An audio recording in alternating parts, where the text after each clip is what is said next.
Well, good afternoon.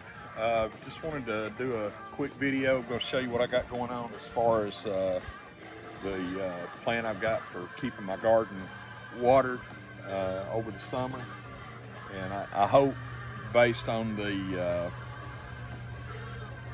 way I'm going to do it, I'll have to do a minimal amount of watering. And I'll explain a little more about that in a minute. But anyway, what I've got here, I bought a IBC tote off of Facebook Marketplace for 30 bucks. You buy these new, they're, I don't know, a couple of $100 or so, I guess, $200-300. You can find them all over the place on Facebook Marketplace, just places like that. But anyway, basically what's going to happen, this is 240 gallons. And if you look down here at the bottom, it's already got the spigot in place right in here. And I'll run a valve out of there for my hose pipe to hook to. And what I plan to do, if you look across here, you see my garden, I'm going to run a pipe across here to the center part of that garden, and probably going to run it underground just to keep from tripping over it and having to not worry about the lawnmower. And I'm going to run it to a what's called a drip irrigation system.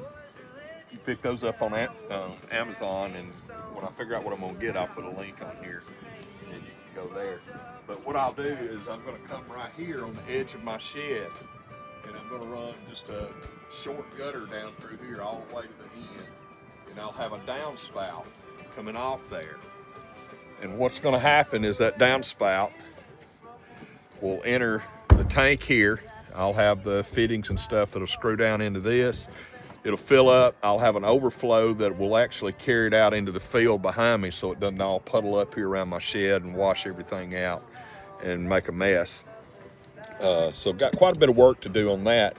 But anyway, what I'll do is I will run that pipe from here to the drip irrigation system here. And what that'll do is that will just kind of lay on the ground in these beds, and it'll go from bed to bed. I'll run it down or run it across actually to these other beds, and it'll drip the water at the roots and at the bottom of the plant. That way you won't have the water hitting the leaves. And because what I found out is when you water from above, a lot of people get blight in their tomatoes, and a lot of their vegetables get diseases, squash, cucumbers, those kind of things. And a lot of that comes from watering overhead. The moisture will actually hold on the bottom of those leaves. It'll track pests, it'll track mold, and you end up with things such as blight. There's a mold, I forget what it's called, that'll get on your squash and your cucumbers, and it will actually kill the vines, and it'll steal energy from your plant and ultimately from the vegetables that's growing off of it.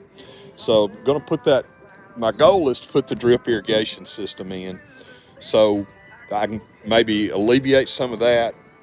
The 240 gallon tank, hopefully that'll cut down on some of the water bill. But what I'm going to do, I should have held my camera, I guess, instead of setting it back down.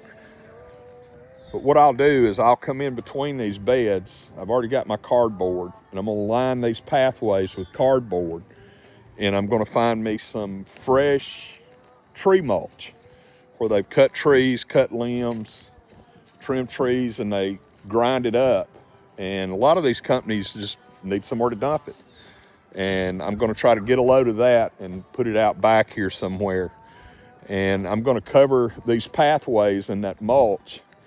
And what I'm also going to do in my garden is I'm going to take, once everything gets up above the surface of the ground a few inches, probably 4 to 5 inches, then what I'll do is come back with mulch, that same wood mulch, over my garden space. And what that's going to do is going to act like a sponge. Those wood chips act like a sponge, and they retain water. And as things dry, that water will release into the ground, which will in turn water your garden. Plus, when you've got the drip irrigation system in and you're dripping that water once or twice a week in the very beginning, you get that soil saturated, not drowned, just saturated. It's going to hold water a lot better than if you just leave it open. Because if you leave these beds open, what I found is I can come out here and water this And unless I water it all night, which I'm not going to do because it just runs way too much water, what'll happen is you'll only have, you come out here and check, say I water in the morning. A lot of people water their garden in the morning. You water it in the morning.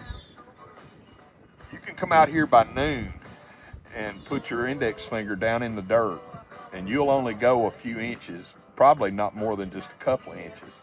And what you're going to find is that dirt's going to be kind of dry down there, because the water, especially in the heat of the summer here in Alabama, the evaporation rate is so high once the sun gets up and it gets 10, 11 o'clock in the morning.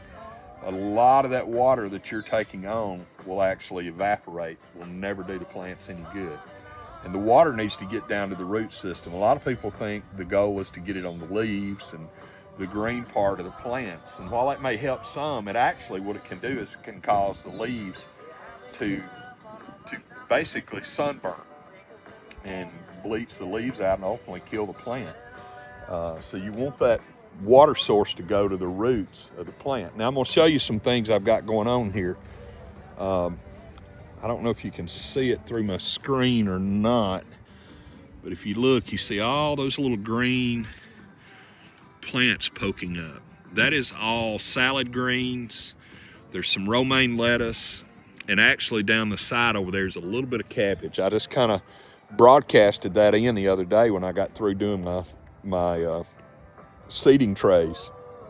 Got a good stand of it. So this will come in, hopefully, if we get some warm weather here and some warmer nights, 60, 70 degree weather during the day, 40s, 50s at night over these next few weeks, I'll start being able to probably harvest some lettuce, unless we get a big frost and it kills it.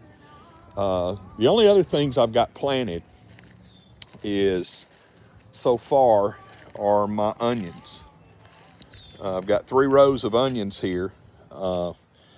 Got 2 rows of the yellow sweet onion, Texas sweet onion rather, and then I've got a row of red onions. And so far my spinach, in the rows next to those, I've got a row of baby spinach, and then I've got a row of snap peas, and they should be popping up. If we get a few warm days this week, I should start seeing some green stuff on that.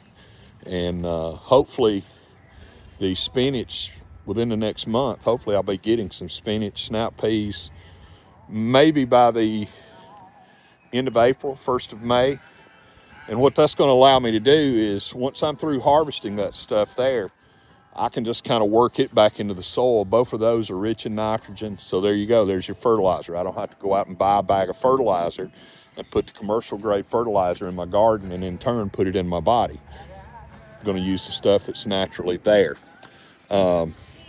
Strawberries I planted a few weeks ago are doing well, hadn't lost any. The frost hadn't hurt them. Now what I do, I've had a few that's popped some blooms, and what I'll do is pinch those blooms off for about the first month or so, and then I'll let the blooms go. But what you want is, you want those blooms to be gone, because you want all the energy to go into that strawberry bush right now, and then it'll set the blooms and start setting fruit. Of course, your fruit will be a little minimal this first year.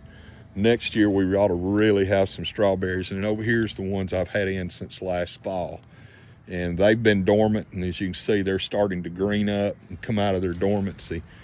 Now my greenhouse is still a work in progress. Just kind of show you around. I built this last fall. But anyway, in here, I don't really have a lot of carrots up. I don't know if you can see here. I don't know if I can get my camera trained on it or not. There's a few little carrot sprigs popping up, but my radishes, if you look here, I've got a row. I've got like 6 rows of radishes.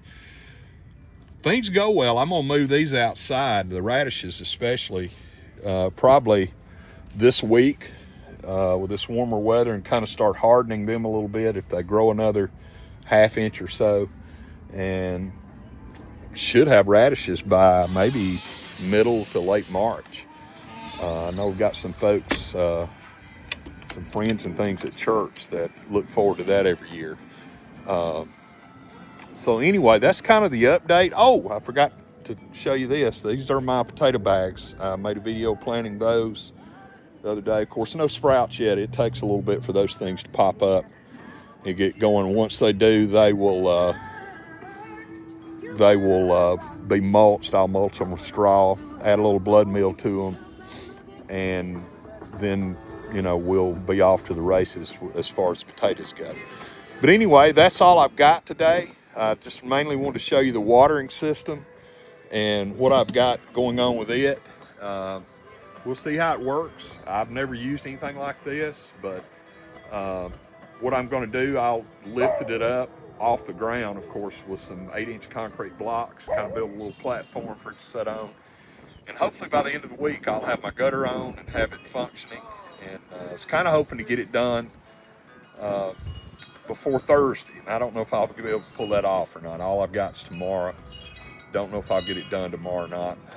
I may try and see how long it takes to fill up. From what I've watched on YouTube, some other channels that I've got some ideas from, these things fill up very quick. So we'll see how it works and see how it goes. Anyway, I just wanted to share this stuff with you. As always, if you have any questions, don't hesitate to reach out. I've had a few people leave comments with questions on here. I'm kind of having to train myself to go back and look at the comments. I've missed a few that were several days old, and I do apologize for that. The best way to get to me is probably via Facebook Messenger or Instagram Messenger, or if you have my phone number, you feel free to text me or call me. And if you live in the area, if you just want to drop by and see what I got going on, feel free to do that. I'm usually around. My truck's here. If not, then I'm not, of course. But anyway, just wanted to share this stuff with you. You guys have a great day and enjoy your evening.